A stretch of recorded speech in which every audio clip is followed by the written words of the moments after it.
दोस्तों, ये लड़का अपने टेम्पू का सीट हटा के टेम्पू का इंजन दिखा के कहता है, भाई साहब इसकी इंजन एक नंबर है। तभी ये आदमी सीट के नीचे लाखों रुपए देख के सीट को जल्दी से नीचे रख देता है और कहता है, भाई आपके ऊपर मुझे पूरा विश्वास है। तभी टेम्पू वाला कहता है, ठीक है भाई साहब, अब लाओ पैसा और टेम्पू लेकर जाओ। तो ये आदमी कहता है, ठीक है तुम यहीं पर रुको, मैं पैसा लेके आता हूँ। फिर ये आदमी यहाँ से चला जाता है। तभी इधर ये लड़का सीट को चेंज कर देता है।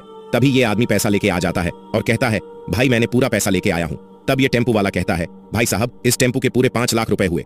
अगर आपको 5 लाख में लेना है तो लो, वरना यहाँ चलते बनो, क्योंकि मैं 5 लाख से 1 रुपया भी काम नहीं लूंगा। तो ये आदमी उसे पैसों से भरा सूटकेस दे देकर कहता है, ये लो भाई पूरे 5 लाख रुपए। तभी ये टेम्पू वाला पैसे लेकर उसको टेम्पू का पेपर दे देता है और फिर टेम्पू लेके चला जाता है।